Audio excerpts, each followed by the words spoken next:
Self-improvement is masturbation. Now self-destruction. Excuse me.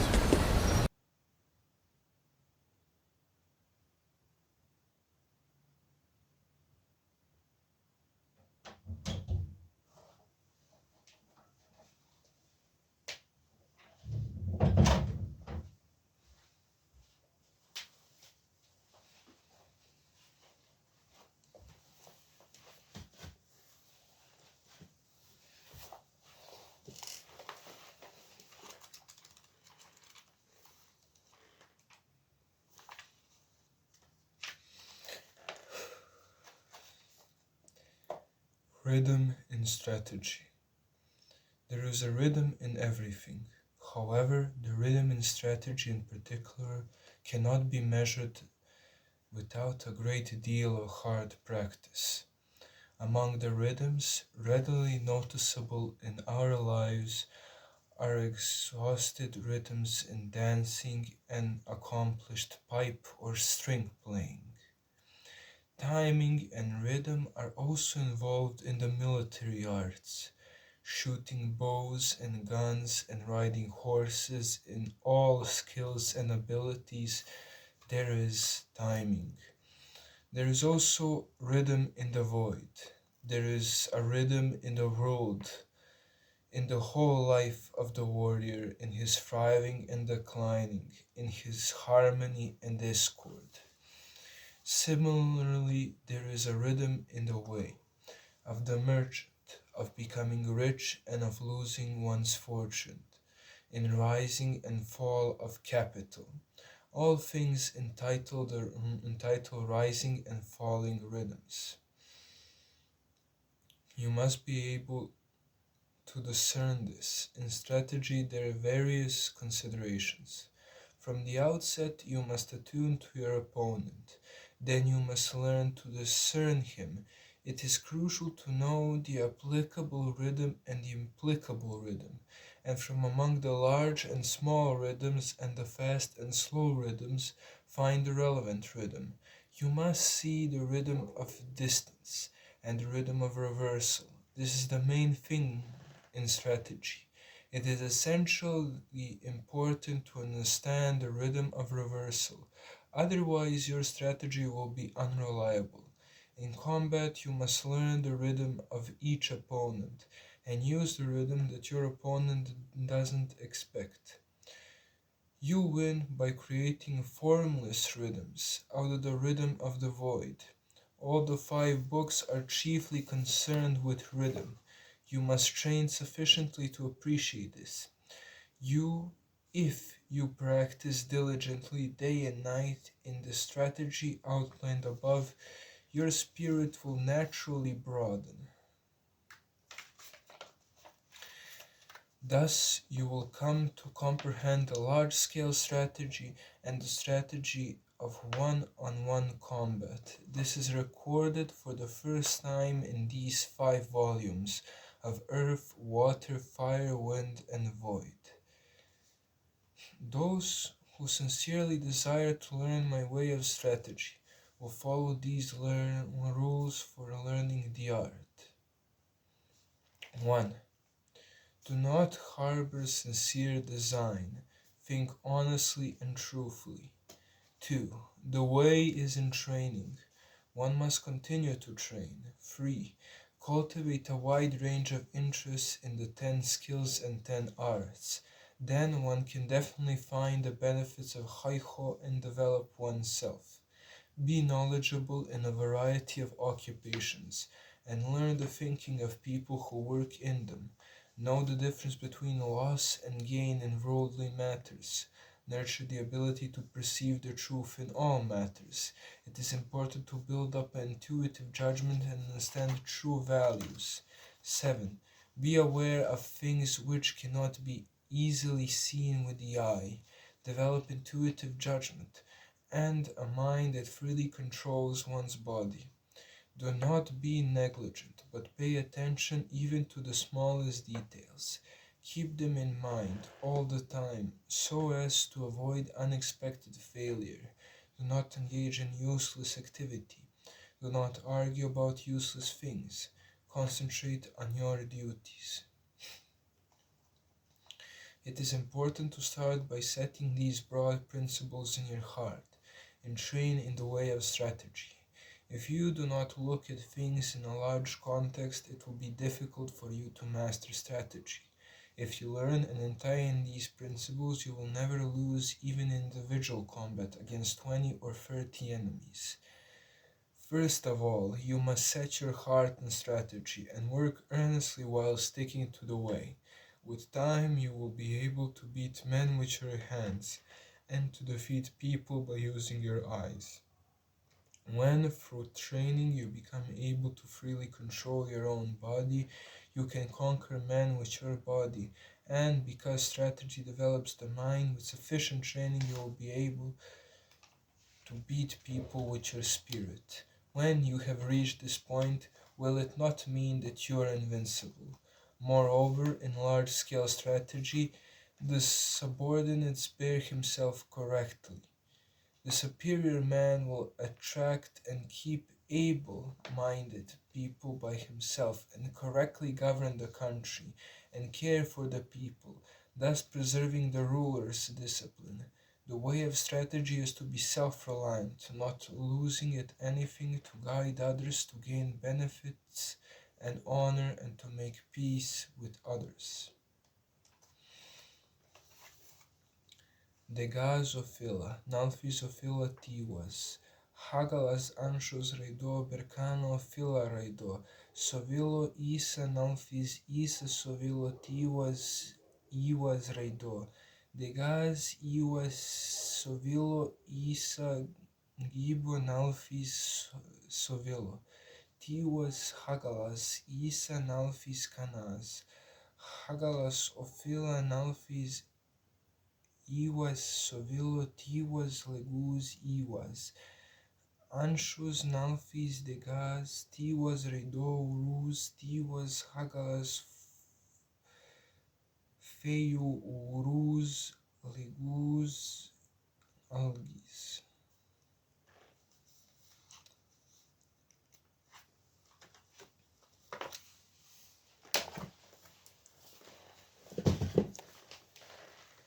This is a message to all Hyperboreans and Tatars, that in not much time, not so much more effort, things will happen. I wouldn't say change. Change usually doesn't happen. Change involves something going from one state to another, which is generally not true. Generally, something already exists in another thing. The only thing changing is its reflection, its amount. If you imagine a pile of shit, that pile of shit probably has gold. The only thing changing is the amount of gold, the concentration of gold within that shit. And thus, in our current age, where people are so confused with this Kali Yuga, with decline, with all of this, it's really not true. In this large so-called decline and fall, the only thing that's really changing is concentration. And looking at it, concentration of what? Specifically, concentration of Hyperborean essence. People currently look at, oh, see the West, see how it is declining, see how the East is degenerate, see how technology is doing all this, see how Serbia is destroyed, see how the Eustache are building up this or this. Wrong mindset, my G. What, you think the West ever represented Hyperborea? What is its greatest achievement? Democracy. There is no democracy in the West. It's oligarchy. You think it's empire. Well, that empire was built on breaking things, on dissolving them, on gunpowder. Gunpowder takes some compound, black powder, and shoots it, and out of the explosion, kills someone, takes a life. Its great empires were not built on creating, they were not built on, even someone would say, the sky. They were built on inverting the sky. People say, oh, our great European sky father, this and that. You think the sky father would support the Industrial Revolution, where people were taking these steam engines and boiling them and sending black smog into the sky? You think that's, oh, that's hella based, that's Imperium. You think he was proud when they were robbing, if it happened, of course, if it happens. But this is the myth of the West, if you want. Stealing from India, using Negroes as a slave. You think that's enlightened, that's somehow sky worship? That's no, it's fucking, that's empire, that's Rome, that's using might, not sensible might, just violence, and controlling that violence to accumulate some amount of resource that you're going to use for something. That's not Hyperborean, my G. That's not creating something and using that creation to fuel your designs. No, the the foundations of the Industrial Revolution and later of European colonization were of extracting things from the earth, destroying them and burning them and sending that to the sky. It was bringing the earth up to the sky. It wasn't bringing us closer to that truth. No, we were sending ourselves, we were sending the earth to it. We were sending the smog to it. That's not proud, that's not good. You think that 1950s American urban families were Hyperborean? Fuck no. It was these cages, these forts, where they would just work and do something. Here's the wife and here's that. Guess what? They weren't even happy. They were sad. They were depressed. But compare that to the modern world and compare that to where we are. Bro, we are better than them.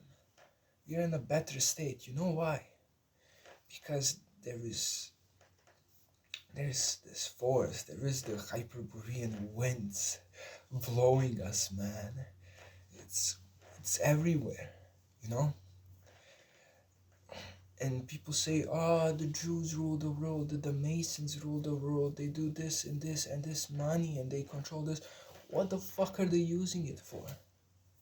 You think they're somehow able to reconstruct the temple? Let me give you a better example.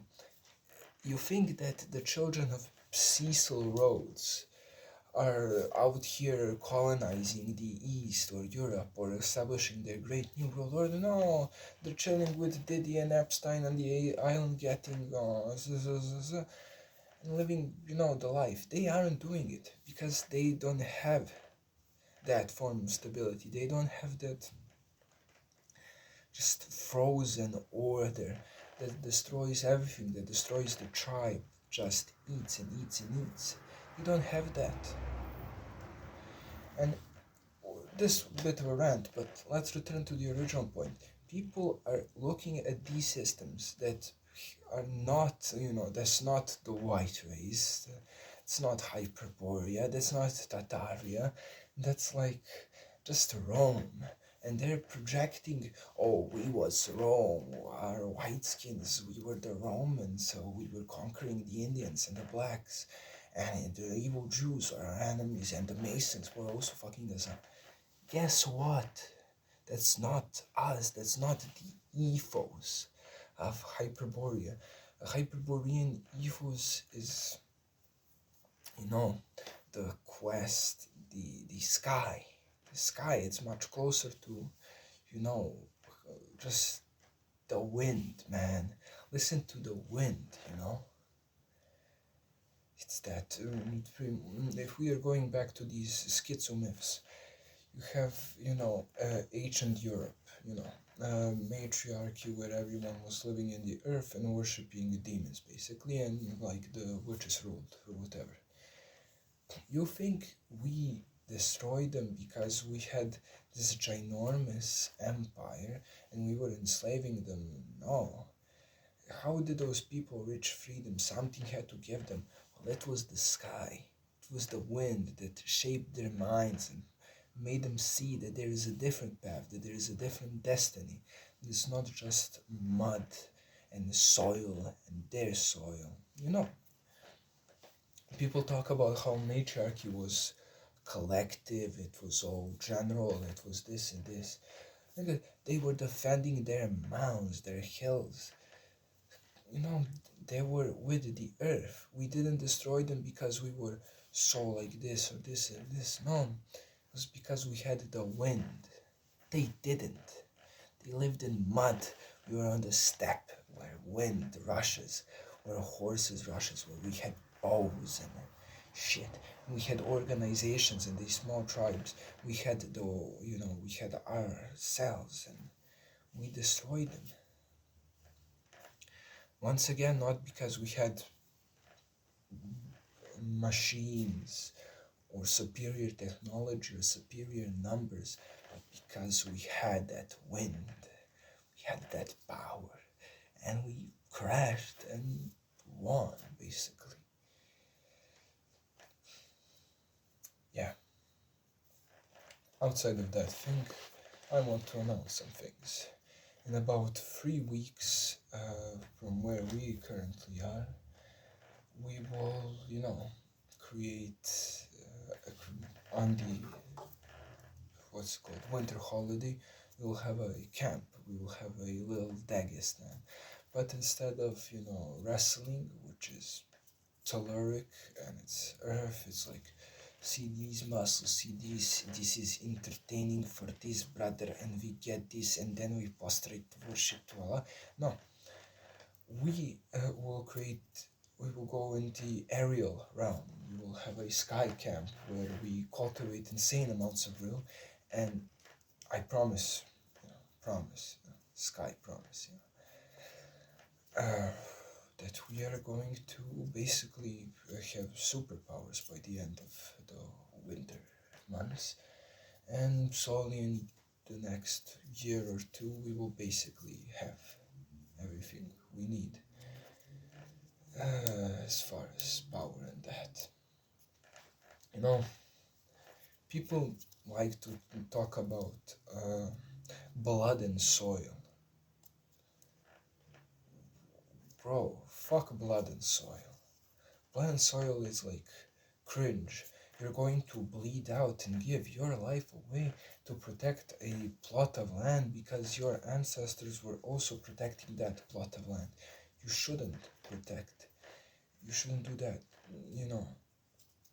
You should go out, migrate out of that land, out of that soil, bring everything with it, and constantly be in this movement, in this flux, in this wind coming in, not settling down these little plots. So, yeah. See you in some time when we are going to be Aryan Jeets. So, yeah.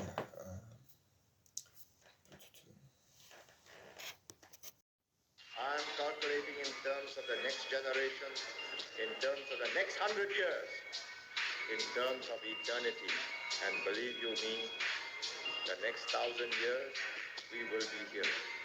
I won't be here, but people like me and like my friends here tonight will be here.